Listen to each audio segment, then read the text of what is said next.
Hey, look, it's Danny O'Neil. It's the Groz. Thanks for sitting down, buddy. Thanks for having me. We had to talk a little bit of football on the show today, and we're going to limit it to the guard position. Our context was sort of, guys who this year may need to step forward, they could lose their jobs, as opposed to the guys you're really counting on, you really know what to expect, and maybe on the flip side, what you're hoping for from Percy Harvin and whatnot. There are a lot of little internal battles going on.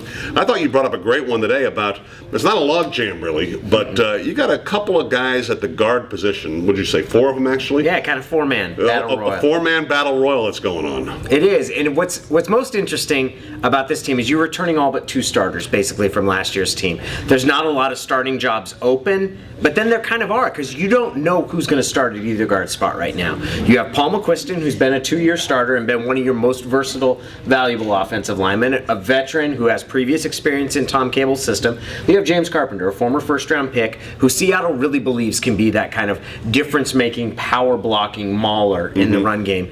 John Moffitt, who is a 3rd-round pick, who was a starter kind of from the moment they drafted, but by the end of last year, he'd been beaten out by J.R. Sweezy, who's the guy who might have the most upside of them all, because here's a converted defensive lineman who took to offensive line better than anyone could have ever imagined, because he didn't even play offensive line in high school. Yeah. And in terms of the fact that he was a starter by the end of the year, they love the way he blocks in the run game.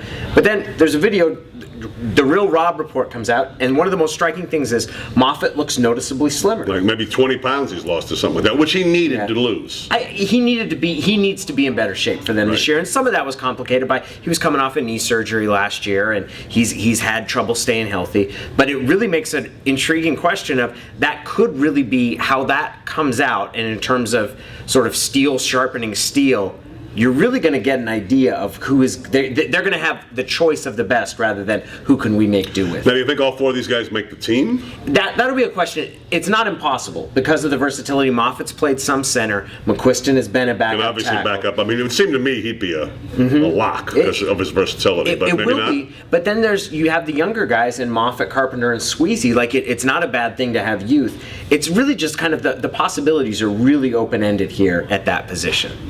Love talking football with Danny O'Neil. It's the Groz. Perfect. The kind of comedic ending we love.